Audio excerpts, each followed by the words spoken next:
Welcome students. आज की applied physics 2 की क्लास में चैप्टर 7 मॉडर्न फिजिक्स ये 7वां चैप्टर पढ़ाया जा रहा है और इसमें ऑप्टिकल फाइबर का टॉपिक चल रहा था, प्रिंसिपल ऑफ ऑप्टिकल फाइबर। आज के लेक्चर में हम प्रिंसिपल ऑफ ऑप्टिकल फाइबर यानी ऑप्टिकल फाइबर का सिद्धांत और फिर इसके बाद एक्सेप्टेंस एंगल यानी ग्राह्य कोण, फिर एक्सेप्टेंस कोण यानी ग्राह्य शंकु, और फिर न्यूमेरिकल अपर्चर आंकिक छिद्र, और फिर लास्ट में नंबर ऑफ मोड्स यानी वी नंबर की चर्चा करेंगे। तो आइए क्लास को स्टार्ट करते हैं। आज प्रिंसिपल ऑफ ऑप्टिकल फाइबर यानी ऑप्टिकल फाइबर का सिद्धांत। ऑप्टिकल फाइबर हम जानते हैं टोटल इंटरनल रिफ्लेक्शन यानी पूर्ण आंतरिक परावर्तन सिद्धांत पर काम करता है। कैसे काम करता है? ये ऑप्टिकल फाइबर है हमारा। ऑप्टिकल फाइबर में कोर सबसे सेंटर में, कोर बेलनाकार, फिर इसके ऊपर क्लैडिंग और फिर इसके ऊपर जैकेट। जैकेट बस सुरक्षा के लिए लगाया जाता है, मेन काम कोर और क्लैडिंग का ही होता है। तो हम कोर में लाइट डालते हैं और हम क्रिटिकल एंगल से ज्यादा एंगल पर डालेंगे। क्रिटिकल एंगल से ज्यादा एंगल पर डालेंगे कोर में लाइट, तो क्रांतिक कोण से ज्यादा पर जो हमारी रे है वो पूरी तरह से उसका परावर्तन हो जाता है और वो कोर में वापस चली जाती है। ये रिफ्रैक्ट नहीं करती और कोर में वापस चली जाती है। ये टोटल इंटरनल रिफ्लेक्शन हो गया इसका, और बार बार टोटल इंटरनल रिफ्लेक्शन से होते हुए हमारी रे ऑप्टिकल फाइबर के एक एंड से दूसरे एंड तक आउटपुट में पहुंच जाती है। If any beam of light is incident on one end of optical fiber,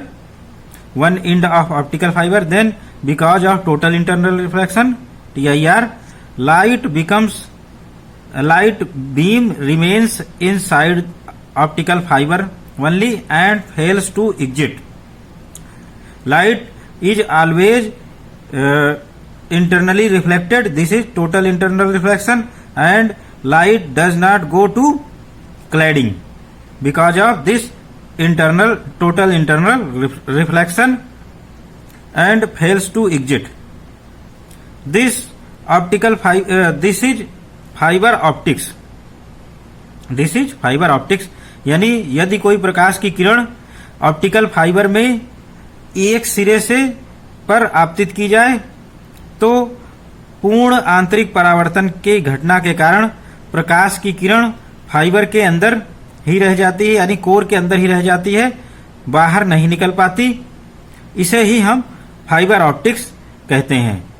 तो ये घटना हमारी फाइबर ऑप्टिक्स कहलाती है, जिसमें कोर में हम लाइट डालें क्रिटिकल एंगल से ज्यादा पर, तो लाइट हमेशा कोर के ही थ्रू ट्रेवल करती हुई ऑप्टिकल फाइबर में एक एंड से दूसरे एंड तक पहुंच जाती है और कभी क्लैडिंग में नहीं जाती या लाइट ऑप्टिकल फाइबर के बाहर नष्ट नहीं होती। To send information to longer distances in optical fibre in form of electric signal visible and infrared rays are used. यानी सूचनाओं को ऑप्टिकल फाइबर में इलेक्ट्रिक सिग्नल के रूप में पूर्ण आंतरिक परावर्तन द्वारा दूर तक भेजने के लिए दृश्य व अवरक्त किरणों का प्रयोग किया जाता है। तो इस तरह से हमारे ऑप्टिकल फाइबर में या तो विजिबल लाइट या अवरक्त किरणें या इंफ्रारेड रेज यूज की जाती हैं। दोनों रेज ट्रेवल करती हैं ऑप्टिकल फाइबर में। Visible raise are used to send signals at shorter distance with plastic optical fiber. Thinner optical fiber, better is its efficiency. यानी प्लास्टिक ऑप्टिकल फाइबर द्वारा कम दूरी तक सिग्नल भेजने के लिए दृश्य प्रकाश विजिबल लाइट का उपयोग किया जाता है। जो लाइट हमें दिखाई देती है वो दृश्य प्रकाश कहला जाता है। इसी की मदद से हम ऑप्टिकल फाइबर में सिग्नल्स भेजते हैं। लाइट हमारा जो विजिबल लाइट है इस पर इलेक्ट्रिक सिग्नल सुपर इम्पोज करते हैं या इनकोड करते हैं और फिर ऑप्टिकल फाइबर में इनको भेजकर दूसरे सिरे पर जो भी सिग्नल हमें प्राप्त हो रहा है उसको डिकोड कर लेते हैं। तो ऑप्टिकल फाइबर जितना पतला होता है उसकी दक्षता उतनी ही अधिक होती है। तो पतले ऑप्टिकल फाइबर की दक्षता अधिक होती, मोटे ऑप्टिकल फाइबर की दक्षता कम होती है। तो ये हमारे ऑप्टिकल फाइबर की दक्षता हो गई। अब due to total internal reflection TIR, even if optical fiber is bent, if our optical fiber is bent, even then light does not come out of the side walls. If optical fiber is bent at any position, then light does not come out of side walls and interface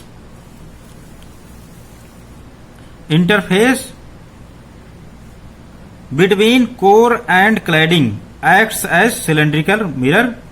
Interface between core and cladding act as cylindrical mirror at which TIR, total internal reflection, take place. यानी पूर्ण आंतरिक परावर्तन के कारण यदि optical fibre मोड़ दिया जाए, यानी यदि हमारा ऑप्टिकल फाइबर कहीं पर मुड़ा भी है तो भी पूर्ण आंतरिक परावर्तन घटना के कारण प्रकाश दीवारों से बाहर नहीं आता, यानी क्लैडिंग के थ्रू बाहर नहीं आता कभी भी। कोर और क्लैडिंग का संपर्क क्षेत्र एक बेलनाकार मिरर का काम करता है जिस पर पूर्ण आंतरिक परावर्तन की घटना होती है और इससे प्रकाश ऑप्टिकल फाइबर में कई हजार किलोमीटर तक जा सकता है। That is this structure enables a beam of light to travel through this optical fiber many thousands kilometers of fiber. तो इस तरह से ऑप्टिकल फाइबर का working principle total internal reflection है। टोटल इंटरनल रिफ्लेक्शन से लाइट हमेशा जब भी इंसर्ट की जाएगी कोर में तो वो कोर में ही बनी रहती है और उसका हर बार टोटल इंटरनल रिफ्लेक्शन होता है और लाइट कोर से होते हुए एक एंड से दूसरे एंड तक पहुंच जाती है और ये लाइट सिग्नल कैरी करती है चूंकि, इसलिए हम अपनी इंफॉर्मेशन को इसी लाइट पर इनकोड करके ऑप्टिकल फाइबर में एक सिरे से दूसरे सिरे तक कई हजार किलोमीटर तक इंफॉर्मेशन को हम भेज सकते हैं। कंडीशन फॉर TIR, यानी पूर्ण आंतरिक परावर्तन की शर्तें। किन किन शर्तों की आवश्यकता होती है पूर्ण आंतरिक परावर्तन के लिए? पहली शर्त, refractive index of core material should be greater than refractive index of cladding material N2, that is N1 is greater than N2. N1 is always greater than N2, यानी कोर का अपवर्तनांक क्लैडिंग के अपवर्तनांक से ज्यादा ही होना चाहिए, तभी पूर्ण आंतरिक परावर्तन की घटना ऑब्जर्व होगी। N1 is always greater than N2। तो ये रही ऑप्टिकल फाइबर में पूर्ण आंतरिक परावर्तन या टोटल इंटरनल रिफ्रैक्शन होने की पहली शर्त। N1 is always greater than N2, यानी कोर का अपवर्तनांक क्लैडिंग के अपवर्तनांक से सदैव ज्यादा होना चाहिए, तभी पूर्ण आंतरिक परावर्तन की घटना ऑप्टिकल फाइबर में होगी। Next, value of angle of incidence phi. Value of angle of incidence phi at core cladding interface should be more than critical angle phi C. That is phi is always greater or equal to phi C critical angle, यानी core और cladding के अंतरपृष्ठ यानी जहां संपर्क क्षेत्रफल है पर आपतन कोण फाई का मान क्रांतिक कोण थीटा सी से अधिक होना चाहिए। फाई इज ऑलवेज ग्रेटर और इक्वल टू फाई सी। तो इस तरह से ये दोनों शर्तें फॉलो होनी चाहिए, तभी हमारा ऑप्टिकल फाइबर के अंदर पूर्ण आंतरिक परावर्तन होगा। क्या क्या? हमारे कोर का रिफ्रैक्टिव इंडेक्स, कोर का अपवर्तनांक क्लैडिंग के अपवर्तनांक से अधिक होना चाहिए, और जो भी रे हमारी फॉल कर रही है कोर और क्लैडिंग के संपर्क क्षेत्रफल पर उसका नॉर्मल से एंगल देखेंगे हम, ये एंगल हमारा क्रिटिकल एंगल से ज्यादा होना चाहिए। क्रिटिकल एंगल से ज्यादा एंगल पर पड़ेगी अगर रे, तभी इसका पूर्ण आंतरिक परावर्तन होगा, अदरवाइज नहीं होगा। तो क्रिटिकल एंगल से ज्यादा पर रे इंसिडेंट करनी ही चाहिए और कोर का अपवर्तनांक क्लैडिंग के अपवर्तनांक से ज्यादा होना चाहिए। तो ये हमारी दोनों शर्तें हो गई। फिर इसके बाद हम देखते हैं एक्सेप्टेंस कोण, ग्राह्य कोण। इसको थीटा 0 मैक्स से लिखते हैं, थीटा 0 से भी लिख देते हैं। यानी किस एंगल पर रे को डाला जाए बाहर से, यानी कोर की अक्ष, ये हमारी कोर की एक्सिस हो गई, किस एंगल पर डाला जाए रे को कि रे आगे चलकर क्रिटिकल एंगल से ज्यादा एंगल पर इंसिडेंट हो। क्रिटिकल एंगल से ज्यादा एंगल पर इंसिडेंट होगी तो रे हमारी कोर में से होते हुए हमेशा आगे बढ़ेगी और फिर दूसरे सिरे पर मिलेगी। अगर हमारा जो एंगल ऑफ इंसिडेंस है ये इस तरह से एंगल ऑफ इंसिडेंस कर दें कि क्रिटिकल एंगल से कम पर यहां इंसिडेंट हो, क्रिटिकल एंगल यानी क्रांतिक कोण से कम पर इंसिडेंट होगी तो रे क्लैडिंग में चली जाएगी, इसका रिफ्रैक्शन हो जाएगा और रे आगे नहीं जाएगी। तो इसलिए ये जरूरी है कि हम ऐसा एंगल ऑफ इंसिडेंस चूज करें यहां जिससे रे रिफ्रैक्शन यानी अपवर्तन के बाद कोर और क्लैडिंग के इंटरफेस यानी संपर्क क्षेत्रफल पर इस तरह से पड़े कि ये क्रांतिक कोण से ज्यादा एंगल बनाए, यानी ये phi is always greater than phi C, तभी हमारी रे आगे कोर में बढ़ेगी और ऑप्टिकल फाइबर में ट्रेवल करते हुए ये दूसरे एंड तक पहुंचेगी। तो इसके लिए हम क्या करते हैं, दो रे कंसीडर करते हैं। Two light ray A and B are entering optical fibre. Two light ray A and B are entering in optical fibre. A is entering in this way at angle theta 0, B is entering in this way from left side of this optical fiber PQ interface. Ray B collides at core cladding boundary at angle lesser than critical angle. तो ये B हमने जो डाला हुआ है ये refract होके आगे N पॉइंट पर आती है और एन पॉइंट पर हम देख रहे हैं ये क्रिटिकल एंगल से ज्यादा कम एंगल पर यहां इंसिडेंट हुई है। इस तरह से यहां पर इंसिडेंस रखा गया है कि ये आगे चलकर कम क्रांतिक कोण से कम एंगल पर इंसिडेंट होगी तो ये आगे रिफ्रैक्ट हो जाएगी, यानी इसका अपवर्तन हो जाएगा और ये क्लैडिंग में जाकर नष्ट हो जाएगी। ये फिर से कोर में कभी नहीं आएगी और ये ऑप्टिकल फाइबर में इंटरनली एब्जॉर्ब हो गई। तो रे बी ऐसी रे हो गई जिसका ऑप्टिकल फाइबर में लॉस हो गया। तो इस तरह से एंगल ऑफ इंसिडेंस इतना रखना चाहिए कि रे आगे चलकर यहां पर क्रिटिकल एंगल यानी क्रांतिक कोण से ज्यादा एंगल पर इंसिडेंस हो या आपतित हो, तभी रे कोर में आगे चलेगी। इसके लिए हम देखते हैं, hence it ray B gets refracted at boundary and enter cladding. B ray cladding में इंटर कर गई और ये फिर कोर में कभी नहीं आएगी और रे यहीं पर एब्जॉर्ब हो जाएगी। दो प्रकाश की किरणें ए और बी फाइबर में बाईं तरफ से प्रवेश करती हैं। ए और बी बाईं तरफ से प्रवेश कर रही हैं। किरण बी कोर क्लैडिंग की सीमा पर क्रांतिक कोण से कम कोण पर आपतित हो रही है। तो इस तरह से किरण बी कोर क्लैडिंग सीमा पर क्रांतिक कोण से कम एंगल पर टकराती है। ये फाई 2 हमारा क्रांतिक कोण से यानी क्रिटिकल एंगल से कम है, अतः उसका सीमा पर अपवर्तन हो जाता है। यहां पर पूर्ण आंतरिक परावर्तन के बजाय अपवर्तन हो गया तो रे बी अपवर्तित होकर क्लैडिंग में चली गई और वो इंटरनली एब्जॉर्ब हो गई क्लैडिंग द्वारा या जैकेट द्वारा। नेक्स्ट, रे ए इंटर्स into core. Ray A enter into core such a manner. Ray A enter into core in such a manner that it is incident at angle greater than critical angle phi c.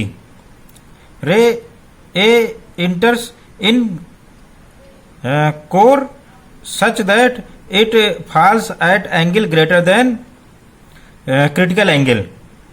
Hence, total internal reflection take place and ray A can be obtained at other end of optical fibre and ray reaches at other end of optical fibre.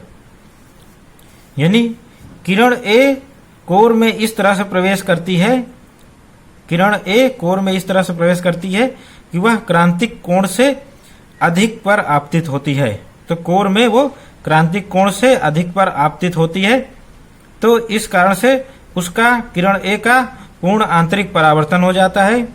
किरण ए का पूर्ण आंतरिक परावर्तन होने के बाद किरण ए optical fibre में दूसरे सिरे पर प्राप्त होगी, क्योंकि इसका अब बार बार पूर्ण आंतरिक परावर्तन होगा और ये दूसरे सिरे पर ऑप्टिकल फाइबर के अब प्राप्त हो जाएगी। Now let a ray be incident at angle theta 0 from core axis at air core boundary at this boundary PQ let our ray A is incident at angle theta 0 with respect to axis of core. Then since n1 is greater than n0, since n1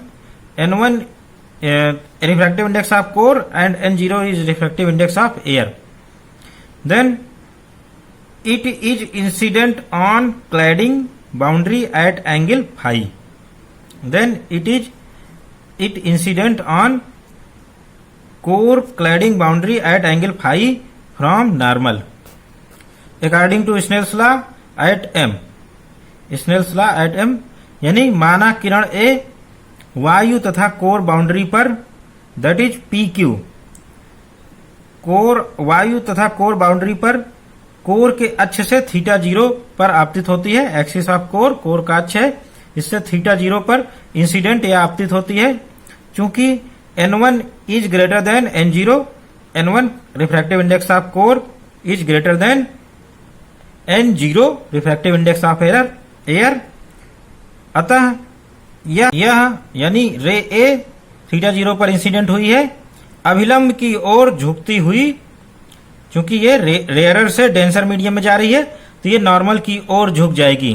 तो रे a normal की ओर झुकती हुई इस path को अनुसरण करेगी और O पर इंसिडेंट होगी। तो इस तरह से अभिलंब की ओर झुकती हुई कोर क्लैडिंग सीमा पर अभिलंब से फाई कोण पर आपतित होती है।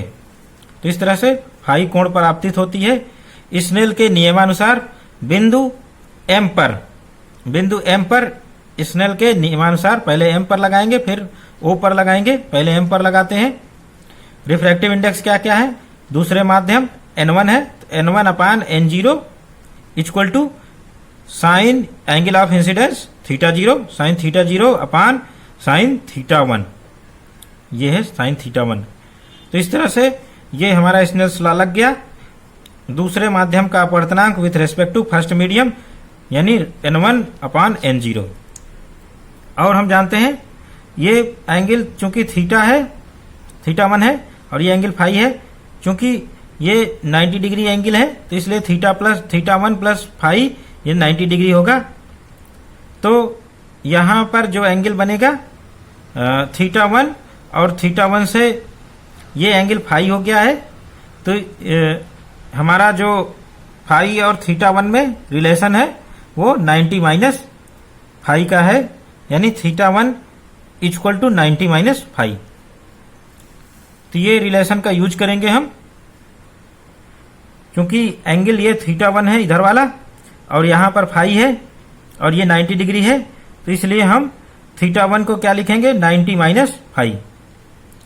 थीटा 1 को हम 90 माइनस फाई लिख देंगे और यहां पर पुट करेंगे साइन 90 माइनस फाई, ये क्या होता है कॉस फाई होता है।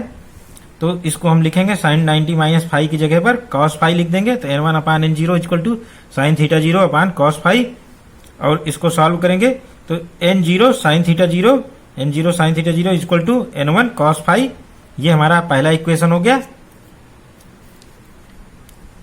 फिर for TIR total internal reflection it is required that phi should be greater और equal to phi C। Thus we take phi equal to phi C। पूर्ण आंतरिक परावर्तन के लिए क्रांतिक कोण फाई का मान क्रांतिक कोण फाई C से अधिक होना चाहिए। फाई सी क्या है, कोर व क्लैडिंग के सीमा के लिए क्रांतिक कोण है। तो अधिक मान के लिए हम फाई को फाई सी के बराबर ले लें, क्रांतिक कोण पर इंसिडेंट हो। तो इसके लिए हम बिंदु ओ पर हम देख रहे हैं eight point A O N2 upon N1, दूसरे माध्यम का अपवर्तनांक with respect to first medium N2 upon N1 equal to incident angle phi C, critical angle पर इंसिडेंस हुई phi C upon critical angle पर जब इंसिडेंस होगा तो रे 90 डिग्री पर रिफ्रैक्ट होगी, तो साइन 90 हो गया। तो इस तरह से साइन फाई सी अपान साइन 90। अब इसको सॉल्व करेंगे, साइन 90 डिग्री 1 हो गया, N2 upon N1 equal to sine phi C, और फिर यहां से साइन फाई सी की वैल्यू निकालकर हम अपने पहले इक्वेशन में यहां पर कॉस फाई सी की जगह रख देंगे। तो ये वैल्यू हम निकालते हैं। निकालने के लिए हम cos phi C equal to square root of 1 minus sine square phi C, ये फार्मूला हम जानते हैं। तो इसमें हम साइन स्क्वायर की वैल्यू ये रखेंगे N2 square upon N1 square, यहां रख दिया हमने। और फिर ये जब सॉल्व करेंगे तो cos phi C equal to square root of N1 square minus N2 square upon N1, और इसका स्क्वायर रूट रहेगा, केवल N1 square minus N2 square का ही स्क्वायर रूट रहेगा, N1 का नहीं रहेगा, क्योंकि N1 नीचे स्क्वायर था, हमने स्क्वायर रूट से बाहर निकाल लिया तो N1 हो गया। अब हम इस कॉस फाई सी की जो वैल्यू मिली है इसको इक्वेशन 1 में पुट करेंगे अपने। यहां पर हमने फाई को हम फाई सी यानी क्रिटिकल एंगल के बराबर मान रखे हैं। तो from equation 1 incidence at critical angle phi C, समीकरण 1 से क्रांतिक कोण पर आपतन के लिए N0 equal to phi 0 max. तो इस तरह से हमारा N0 साइन थीटा 0 मैक्स, तो ये हमारा आ गया। हमने जो अपना एंगल ऑफ इंसिडेंस लिया हुआ है थीटा 0, इसकी मैक्सिमम वैल्यू कंसीडर कर रहे हैं कब, जब हमारा क्रिटिकल एंगल पर इंसिडेंस होगा एट ओ। तो N0 sine theta 0 maximum equal to N1 cos phi C, और कॉस फाई सी की जगह हम ये वैल्यू पुट करेंगे square root of N1 square minus N2 square upon N1, N1 cut गया, तो sine theta 0 max equal to square root of N1 square minus N2 square upon N0 square. N0 यहां से हमने right side में लिया हुआ है, तो N0 नीचे आ गया, N1 कट गया। तो इस तरह से थीटा 0 मैक्स की वैल्यू हम निकाल सकते हैं। ये आएगी sine inverse square root of N1 square minus N2 square upon N0। This is maximum value of angle of incidence theta 0। This formula gives maximum value of incidence angle theta 0, that is ray that incident at angle lesser than theta 0 max. The ray that are incident at angle lesser than theta 0 max upon the core, they get TIR, total internal reflection, at core cladding boundary, and due to continuous reflections travel parallel to length of core, this is known as acceptance angle theta 0 max. This angle is maximum angle for which our core accepts these rays. This maximum incidence angle is called acceptance angle for this particular optical fiber. यानी आपतन कोण theta 0 का यह अधिकतम मान है। ये जो फार्मूला लिखा गया है ये आपतन कोण थीटा 0 का अधिकतम मान है, अर्थात जो किरणें कोर पर इस कोण थीटा 0 मैक्सिमम से पर आपतित होती हैं या से आपतित होती हैं, वे कोर क्लैडिंग सीमा पर पूर्ण आंतरिक परावर्तन होता है उनका, और तथा निरंतर परावर्तन के कारण कोर की लंबाई के अनुदिश ये किरणें चलती हैं। इस एंगल जिससे हमारी कोर के अंदर लाइट ट्रेवल करती है, एब्जॉर्ब नहीं होती, इसका पूर्ण आंतरिक परावर्तन होता है। ये एंगल हमारा एक्सेप्ट करने वाला जो एंगल है इसे ग्राह्य कोण थीटा 0 मैक्सिमम कहते हैं। तो ये मैक्सिमम एंगल है जिससे इंसिडेंट करने पर रे हमारी कोर में चलती हुई चली जाएगी और ये दूसरे एंड पर मिलेगी। इससे ज्यादा एंगल पर इंसिडेंस करें तो हमारी रे क्लैडिंग में चली जाएगी और फिर रे इंटरनली एब्जॉर्ब हो जाएगी। तो इस तरह से थीटा जीरो मैक्सिमम वो एंगल है, यानी एक्सेप्टेंस कोण या ग्राह्य कोण वो एंगल है जिसके अंतर्गत हम कोई भी रे डालेंगे, ऑप्टिकल फाइबर पर इंसिडेंट करेंगे तो वो ऑप्टिकल फाइबर के दूसरे एंड पर मिलेगी हमें, क्योंकि इसका पूर्ण आंतरिक परावर्तन होगा।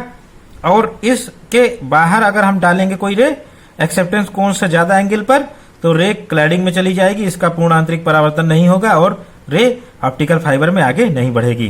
तो ऑप्टिकल फाइबर में रे का आगे बढ़ने की यही शर्त है कि एक्सेप्टेंस कोण से कम एंगल पर इंसिडेंट की जाए। अगर एक्सेप्टेंस एंगल यानी ग्राह्य कोण से ज्यादा एंगल पर हम इंसिडेंट करेंगे तो रे आगे नहीं बढ़ेगी। नेक्स्ट टॉपिक एक्सेप्टेंस कोण ग्राह्य शंकु। इसकी वैल्यू होती है थीटा ऐसे लिखते हैं और ये 2 थीटा जीरो मैक्सिमम, यानी हमारा जो थीटा जीरो आया एक्सेप्टेंस एंगल इसका डबल होता है। Acceptance angle theta zero maximum is rotated. This angle is rotated around axis of core. This axis rotated, we get a cone is formed. It is called acceptance cone.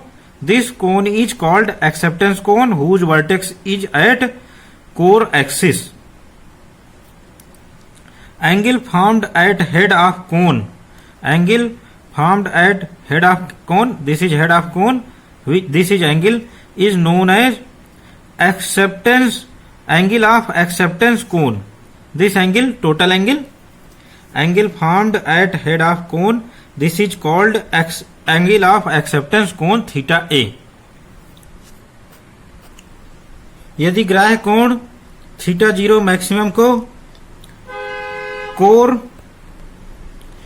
अक्ष के परितः घुमाया जाए तो core अक्ष ये है हमारी, इसके परितः घुमाने पर एक कोण बन जाएगा, तो एक शंकु बनता है, इसे ग्राह्य शंकु कहते हैं।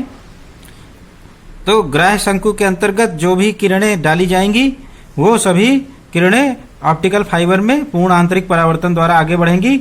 इस शंकु के बाहर वाली रेज उनका टोटल इंटरनल रिफ्लेक्शन नहीं होगा और वो कोर में आगे नहीं बढ़ेंगी।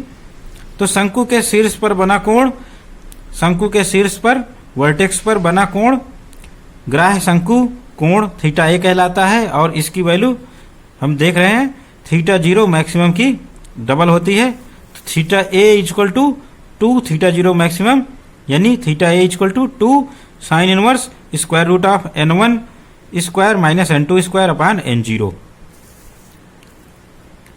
Next, if incident ray comes from air, if incident ray comes from air that is n0 is 1, यानी यदि आपतित किरण वायु से आती है तो n0 should be taken as 1, n0 equal to 1, तब theta zero maximum equal to sine inverse square root of n1 square minus n2 square, theta A equal to 2 sine inverse square root of n1 square minus n2 square.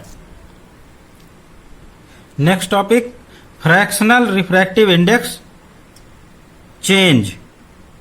Fractional refractive index change delta भिन्नात्मक अपवर्तनांक परिवर्तन।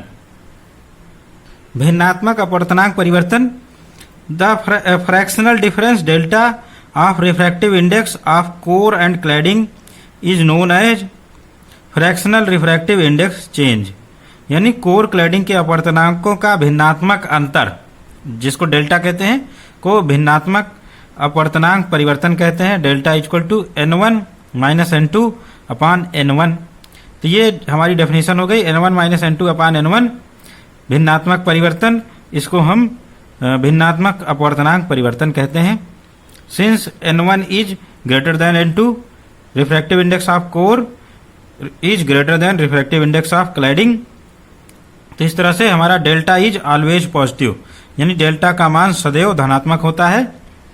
To make light ray travel forward in optical fibre, यानी प्रकाशिक किरणों का optical fibre में आगे बढ़ने के लिए डेल्टा 1 से वेरी वेरी लेस देन होना चाहिए, यानी डेल्टा की वैल्यू नियरली 0.01 रखी जाती है लगभग।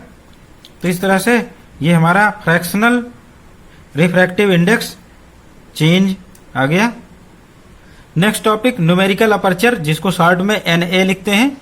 तो न्यूमेरिकल अपर्चर को शॉर्ट में NA से लिखते हैं और इसको आंकिक छिद्र या न्यूमेरिकल अपर्चर कहते हैं। Sine of acceptance angle, sine of acceptance angle is known as numerical aperture, यानी ग्राह्य कोण की ज्या का मान को आंकिक छिद्र या NA कहते हैं। तो न्यूमेरिकल अपर्चर हमारा क्या हो गया है, NA equal to sine theta 0 maximum. तो ग्राह्य कोण एक्सेप्टेंस एंगल का साइन न्यूमेरिकल अपर्चर हो गया। तो इस तरह से NA equal to sine theta 0 maximum equal to square root of N1 square minus N2 square. तो चूंकि ये थीटा 0 हमारा साइन इनवर्स था, तो साइन से साइन कैंसिल हो जाएगा और केवल N1 square root of N1 square minus N2 square बचेगा। फिर ये न्यूमेरिकल अपर्चर हो गया। इन टर्म्स ऑफ डेल्टा लिखना चाहें तो इसको हम ब्रेक करेंगे, इसको ब्रेक करेंगे N1 plus N2 into N1 minus N2, N1 plus N2 by 2 into N1 minus N2 by N1, और इसमें 2N एडिशनल आ गया तो इनसे मल्टीप्लाई करेंगे। और N1 प्लस N2 हमारे N1 N2 बहुत समीप होते हैं, तो ये N1 के ही बराबर हो गया। इनको जोड़ेंगे 2N1 हो गया और फिर 2 कट जाएगा, N1 आ गया। और N1 minus N2 upon N1 ये डेफिनेशन है डेल्टा की, तो इनकी वैल्यूज रख देंगे। ये N1 हो गया तो N1 स्क्वायर हो गया और ये डेल्टा, तो ये हमने रख दिया। तो इस तरह से न्यूमेरिकल अपर्चर क्या हो गया, square root of N1 square minus N2 square equal to N1 बाहर निकल आया और स्क्वायर रूट ऑफ 2 डेल्टा। तो ये न्यूमेरिकल अपर्चर का फार्मूला हो गया। Numerical aperture is used to calculate light bearing capacity of optical fibre.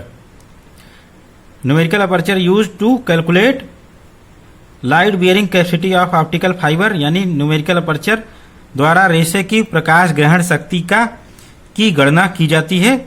High value of numerical aperture, high value of numerical aperture indicates that fibre can take more light from source, यानी numerical aperture या आंकिक छिद्र की उच्च मान का अर्थ है कि स्रोत से फाइबर अधिक प्रकाश ग्रहण कर रहा है। न्यूमेरिकल अपर्चर का फार्मूला बहुत इंपॉर्टेंट है, square root of N1 square minus N2 square या N1 square root of 2 delta. इस पर बेस्ड न्यूमेरिकल डायरेक्टली पूछे जाते हैं, तो ये फार्मूला हमेशा रिमेंबर रहे। इस पे बेस्ड न्यूमेरिकल आसानी से सॉल्व होते हैं, इसमें कुछ करना नहीं होता है। Square root of N1 square minus N2 square में वैल्यू रखनी होती है सीधे सीधे, तो इसमें वैल्यू रख के न्यूमेरिकल अपर्चर की गणना की जा सकती है आसानी से। नेक्स्ट वी नंबर, वी संख्या, number of modes NM, number of modes NM लिखते हैं हम इसे। In light path passing through any optical fibre is given on the basis of V number. Number of modes is given on the basis of V number. तो number of modes हम लिखेंगे, किसी optical fibre से गुजरने वाले प्रकाश पथ से modes यानी नंबर ऑफ मोड्स, मोड्स की संख्या के आधार पर निम्न सूत्र द्वारा ज्ञात की जा सकती है। नंबर ऑफ मोड्स का फार्मूला है NM equal to 2 pi square R square upon lambda square, 2 pi square R square upon lambda square into N1 square minus N2 square, where जहां लेमडा वेवलेंथ ऑफ लाइट यानी wavelength of light है, प्रकाश की तरंग दैर्ध्य metre में है, 2R diameter of core यानी कोर का व्यास। इस तरह से R हमारा रेडियस ऑफ कोर यानी कोर की त्रिज्या हो गई। N1 and N2 refractive index of core and cladding respectively, यानी N1 कोर का रिफ्रैक्टिव इंडेक्स है और N2 क्लैडिंग का रिफ्रैक्टिव इंडेक्स है। Transmission of light waves in optical fibre can happen in single mode और मल्टी मोड। तो इस तरह से ऑप्टिकल फाइबर में प्रकाश का संचरण सिंगल मोड व मल्टी मोड हो सकता है। Major parameters in analysis optical fibre is known as V number. और frequency of fibre. Optical fibre की विवेचना यानी कैलकुलेशन में प्रमुख पैरामीटर को V संख्या या फाइबर की आवृत्ति कहते हैं और ये लिखी जाएगी V equal to 2 pi r upon lambda square root of n1 square minus n2 square, n1 square minus n2 square का square root numerical aperture Na होता है, जिसकी वैल्यू n1 2 square root of 2 delta रखी जाती है। तो इसको रख देंगे हम V equal to 2 pi r upon lambda n1 square root of 2 delta lambda. और फिर मैक्सिमम नंबर ऑफ मोड्स, अधिकतम मोड्स की संख्या in terms of V number nm equal to half V square, यानी V square by 2 number of modes होता है हमारा। 10 for V equal to 10, अगर हम V की वैल्यू 10 रखेंगे तो नंबर ऑफ मोड्स हमारे मिले 50, 10 का स्क्वायर बाई 2 50 हो गया। और if V is lesser than 2.405, यदि V 2.405 से छोटा है तो हमारा optical fibre single mode optical fibre कहलाता है, यानी सिंगल मोड ऑप्टिकल फाइबर। अगर V की वैल्यू V नंबर की वैल्यू 2.405 से बड़ी होती है या ग्रेटर होती है तो optical fibre multi mode optical fibre कहलाता है। सिंगल मोड ऑप्टिकल फाइबर में हमारा एक ही प्रकाश की किरण एक टाइम पर जा सकती है, जब वो आउटपुट में निकल जाएगी दूसरी प्रकाश की किरण फिर हम डालेंगे। मल्टी मोड में हम एक साथ कई प्रकाश की किरणें एक साथ अलग अलग एंगल पर डालेंगे ताकि वो आउटपुट में हमें अलग अलग एंगल पर डिटेक्ट करके हम सूचनाओं को प्राप्त कर लें। तो ये मल्टी मोड के फायदे हैं कि एक साथ हम बहुत सारी इंफॉर्मेशन या बहुत सारी लाइटें भेजकर इंफॉर्मेशन को, काफी ज्यादा इंफॉर्मेशन सिंगल मोड की अपेक्षा भेज सकते हैं। तो V नंबर अगर हमारा 2.405 के बराबर हुआ तो कट ऑफ वेवलेंथ ये कहलाती है, या स्तब्ध तरंग दैर्ध्य, इसका मान होता है lambda C equal to lambda V upon 2.405। तो इस तरह से हमारा ऑप्टिकल फाइबर सिंगल मोड है कि मल्टी मोड है, ये डिपेंड करता है V नंबर पर। सिंगल मोड ऑप्टिकल फाइबर में एक ही प्रकाश की तरंग या किरण एक समय में गुजारी जाएगी, जबकि मल्टी मोड में कई प्रकाश की किरणें अलग अलग एंगल पर इंसिडेंट की जाएंगी ताकि वो आउटपुट में अलग अलग एंगल पर मिले। तो इस तरह से मल्टी मोड के काफी सारे फायदे हो गए। मल्टी मोड हमारा बहुत सारी चूंकि लाइटें इसमें ट्रेवल कर रही हैं इसलिए बहुत सारा अमाउंट ऑफ इंफॉर्मेशन कैरी करेगा और साथ ही साथ इसमें इंफॉर्मेशन की मात्रा ले जाने की मात्रा बहुत ज्यादा हो जाएगी सिंगल मोड की अपेक्षा। सिंगल मोड ऑप्टिकल फाइबर से ये काफी ज्यादा मात्रा में इंफॉर्मेशन उतने ही टाइम में कैरी करेगा।